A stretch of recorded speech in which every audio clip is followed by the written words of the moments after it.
So here were some of the journal entries that we were doing. So for first one, that is called sales, we had already taken up the journal entry.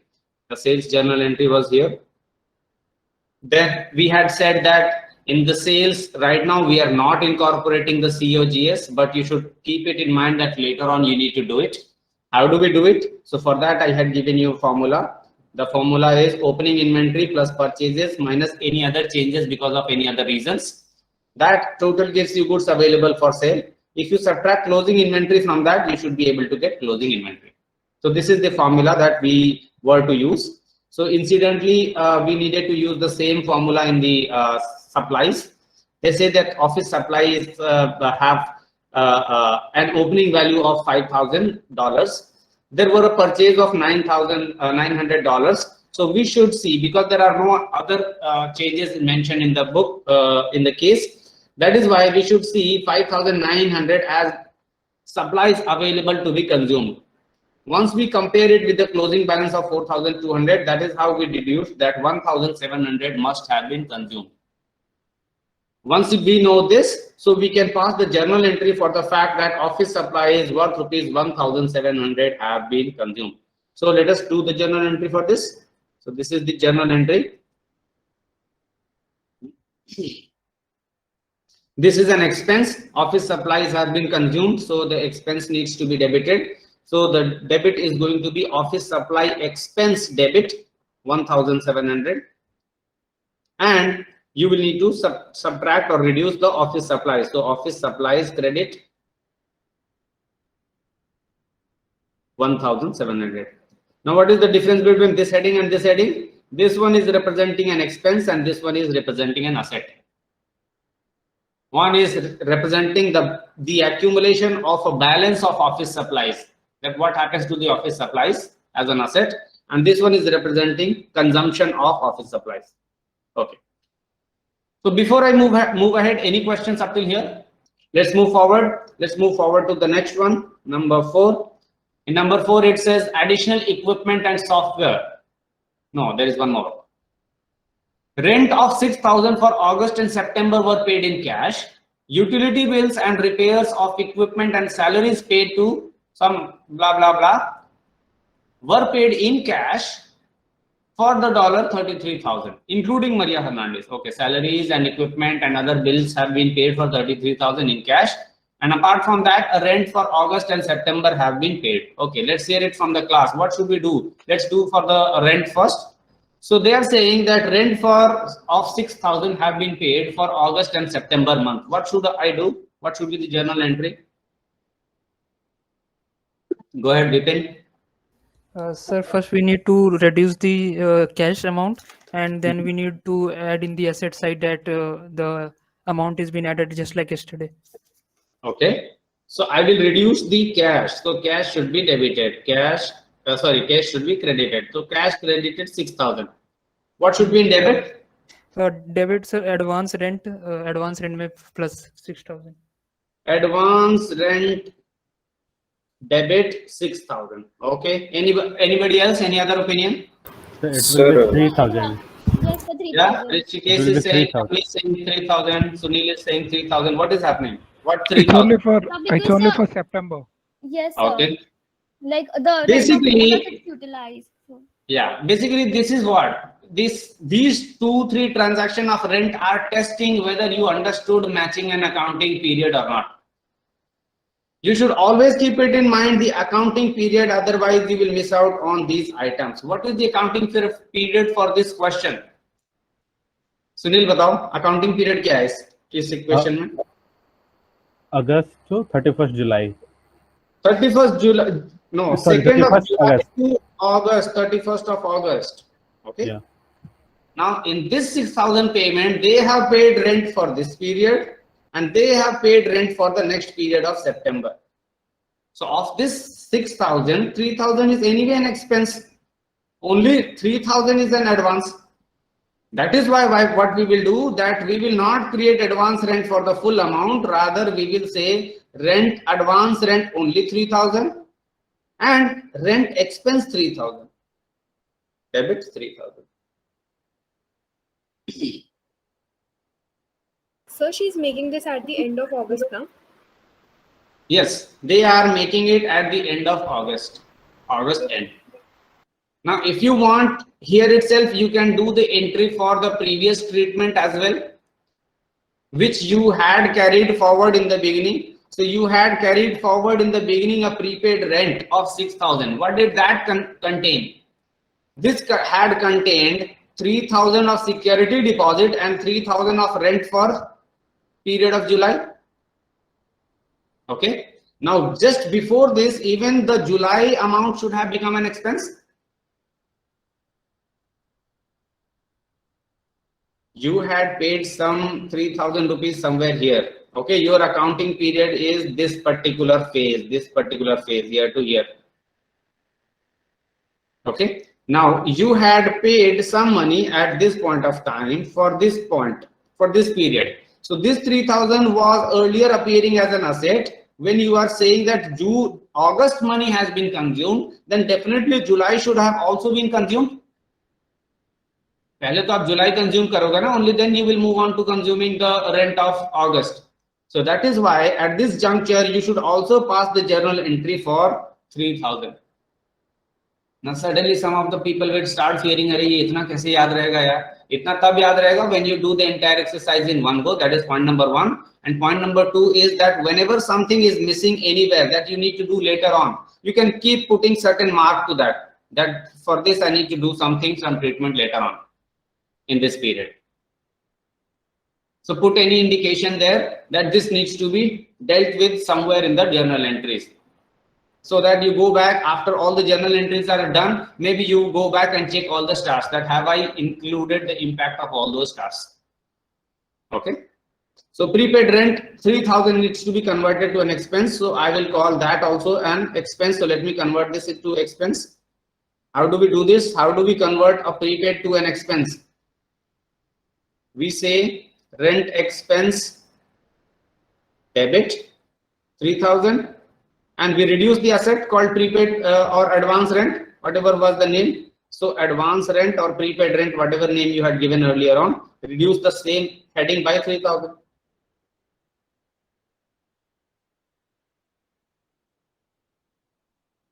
अब ये समझ आया कि नहीं आया? Any questions in this one? What did we do? Why did we do it? How do we know that we have to do it? Is all of these questions answered? We needed to know because we needed to do this because on this date itself we knew that this 6,000 contains a payment which is going to become an expense in this period. So whether anything happens or not, this 3,000 anyway you should have shown as an expense. If not right now, then after completing the exercise, you would have done the same thing. So I just now told you that by this, you should have remembered that you needed to show the expense of July first before showing the expense of August. So it is better to do it right now. Otherwise, you can do it after doing rest of the transactions also. It doesn't matter much. Okay, let's go to the next one. Next one, it says 33,000 worth of salaries, equipments, bill, repair to equipment and utility bills have been paid in cash. It says including salary of Maria Hernandez. What should we do? Any opinion? So salaries are paid in a way, and that would be reduced from cash as well as retained earnings, because now she is also a part of the entity. She's separate from the entity, but if she wouldn't have been there, someone would else be employed there, and that amount of salary would be given to a particular person. So in this case, she is also receiving a salary, and it's not any kind of withdrawal from the lump sum amount or something of that sort. So it will directly reduce the earnings. Everybody heard? So the transaction is pretty simple. The only catch is that do you understand the entity concept? So it says that $33,000 have been paid. They have paid for a lot of things. One of the things is also salary of the owner itself. So can owner withdraw salary from the business? Of course, yes. By entity concept, if anybody else is working, they are entitled to withdraw salary. If owner is also working for the business, they are also entitled to withdraw salary. So in either case, we will treat it as an expense. So we can say it, let's say miscellaneous expense. Or if you want to call it salary and utility bill and others, not at all a problem. I will call it miscellaneous expense, and $33,000 because it has been paid in cash. So I will reduce cash credit 33,000. That's it. It doesn't make any difference that some money or some part of this money has gone to Maria Hernandez, because that has gone in form of salary and not withdrawal. Okay, so salary is remuneration for some of the work that she might have done. It's not withdrawal from the business. Okay, any questions? Let's move to the next. Next, it says additional equipment and software was purchased on August 27 for 11,000, with half of the total amount being paid in cash and remainder due 1 month later. So basically, a purchase of equipment has happened for $11,000. The date is mentioned on 27th of August, so almost towards fag end of the accounting period. Okay, 11,000 is the purchase amount, and half has been paid in cash and half will be paid later on. क्या करेंगे इसमें? Sir, so equipment and software would be debited by 11,000. Yes. Asset is increasing, and then cash would be credited by 5,500, and we'll also credit accounts payable by 5,500. Oh. Okay, great. So exactly correct. Basically, what she is mentioning is that equipment is going up, so that is why we are increasing equipment by 11,000. Cash is falling down only by 5,500. That is why we are reducing cash only by 5,500. Now this one I have slight bit of reservation. I would recommend that keep accounts payable reserved only when you are purchasing inventory. In practice, you will see it being used a little bit more freely. But in my class, I would recommend you to call this one with a separate name. What is the difference between accounts payable and any other outstanding? Because their nature are different. When you have money payable to the supplier of inventory versus when you have money payable to supplier of, let us say, machinery, then the way you are going to apply the significance or meaning to these two obligations are going to be different. For example, if a business has huge amount of this obligation versus huge amount of this obligation, I'm going to interpret both of these businesses slightly differently. It is for that reason, even though conceptually I told you that you can name everything depending upon how you feel, I would recommend don't add everything into accounts payable. Leave that at least to short-term obligations. If not for inventory, I would recommend the best thing would be that just leave it for inventory. When you purchase inventory and you have not paid for it, only then use the phrase accounts payable. So conceptually you are right, but phrase wise I would say that give it any other name. Let's call it, for example, payable for equipment, or equipment outstanding, or outstanding for equipment.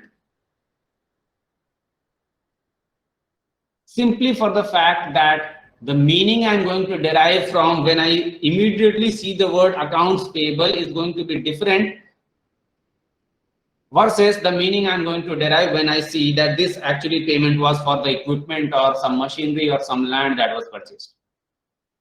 So इनको club नहीं करना, okay? Once again, this is not driven out of certain hard and bound concepts. This is more dependent upon that how ultimately I'm going to interpret these numbers. It is because of that reason I'm saying that don't add them up. Fine. But yeah, you are right in saying that this is a new obligation for the business. Okay, perfect. Any issues here? Any So one questions? question here. So in the equipment, the equipment was bought on 11th August. So from 11th to 31st, do we also reduce its value by proportionate amount of usage of days? Okay. Basically, what Bhavya is asking is that your accounting period is ending on 31st of August. You have purchased machinery on 27th of August. Do you provide depreciation for these 3 days? Okay. Question सबको समझ में आ गया? What he is asking?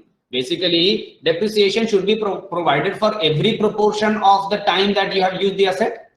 So by matching concept, you should provide depreciation for this. It will be provided, sir.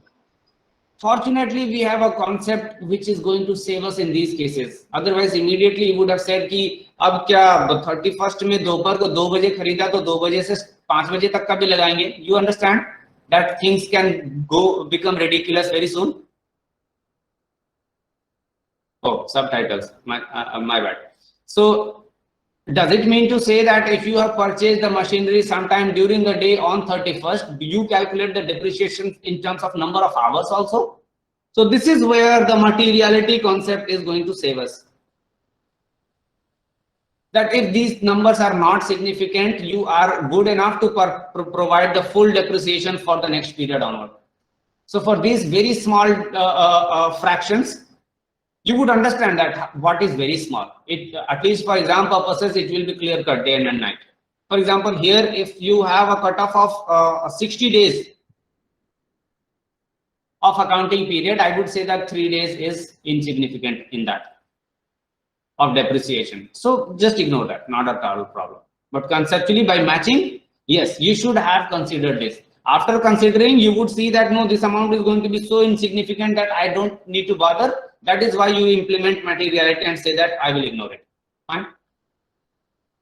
But yeah, the question is exactly valid, that this question should have arisen, that do you provide depreciation or you don't? Answer is not that no, you don't need to provide. Answer is that you can get away by not providing depreciation because you have a breather of materiality concept.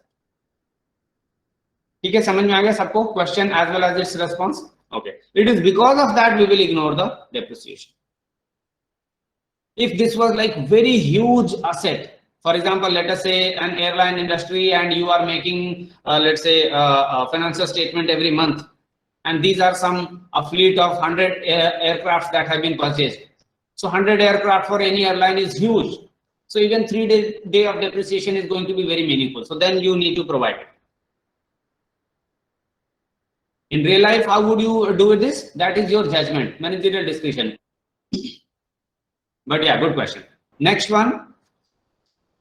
So next one says, as Maria Hernandez thought first 2 months of operations were perplexed, blah, blah, blah. She finds that cash has actually fallen down by 5,400. And now she thinks that actually, in her opinion, business was profitable. So she is trying to find out where is the missing piece. Now, what should we do for this particular sentence? That the cash has fallen down by 5,400. Should we do anything? This is just a piece of information. This is not a transaction. That is why we will not need to do anything. It is just that she has noticed that right now only cash is left is 5,400 lesser. She has not paid it to anybody or she has not got cash from anybody. So you understand that there is a difference between information and a transaction. In a transaction, something happens in a business. This one is just piece of information that this is where you are. Fine. That is why we are not going to provide any journal entry for this particular line. Next one. It says she had agreed to pay her father interest on his loan of 6% per year, but no interest has been paid so far. Okay. So as we had assumed earlier on that this is a loan taken by the business. So we will need to provide an expense for the interest. So let us do the calculation first and then we will provide the depreciation. What was the loan value? 20,000. $20,000. What is the accounting period? 2 months? 2 months is the accounting period. So we will find out 2 months equivalent of interest at the interest rate of 6%. So let us find out what is the 2 month equivalent of interest. Is it 2%? 0.5%. 200. Is it 200? 1%. 1%. Sorry. 1%. Yeah. 200. 200. So 200. interest of 200 rupees is spent and not yet paid. So we will show an expense and we will create an outstanding. So we will say interest expense debit $200 and nothing has been paid. So that is why we will call it interest outstanding credit 200. Okay. Any issues in this one? Because nothing has been paid, everything is an obligation. That is why this outstanding. And by matching concept, You need to show it as an expense even though it has not been paid. That is why entire thing is shown as an expense. Yeah, go ahead, Raghu. Sir, the money was taken from the father on July 22nd, I guess. So where are the eight days? I mean, we're not calculating interest for the 8 days. Okay, we can calculate it, not at all a problem. So let us do the calculation on 8 days. Does it say on which day has it been purchased? It's on June 22nd. June 22nd. Actually, I think here okay, this is going to be slightly subtle, but try to understand what I'm going to explain. Here I'm going to insignificant. So I don't. Sorry? No, question is correct. Question is exactly correct. Question is, let us say if the loan is taken on June 20th. Is it taken on June 20th? I don't remember the dates. 22nd. 22nd. Okay. So what he is asking is, what about the interest of these 6 or 7 days? 8 days, sorry. Sir, it will go into opening balance sheet. It should have gone into opening balance sheet. So that is why what I was about to say, that the way opening balance sheet is mentioned, I'm assuming that Maria Hernandez as well as her dad are going to ignore this part of interest, and it is going to start from this date. Okay, because if you are, see, you have 2-3 options. One is that they would have ignored this expense, or if there was any expense, then it should have come in the previous period itself. That is why, at least in this period, we don't need to do anything. Fine. But if it was a long period, let's say you would have taken the loan somewhere on 15th of, let's say, July, 15th of July. Then do you calculate the interest for the entire 2 months? No, calculate it only for 1 full month and 1/2 month. So in that sense, the question is valid, that only what portion the loan is outstanding, only for that you should calculate the interest. In this particular case, there was loan which is carried forward from the previous period itself. So we are saying that if there was any expense, then it should have been taken up in the opening balance sheet, which it is not. That is why we are going to assume that it is to be ignored. Maybe it is ignored by her father or by her or by anybody, we don't know. Fine. Question samajh mein aaya? Question was valid. The response is that because we had an opening balance sheet here, that is why we are not bothered by this. Okay, good question.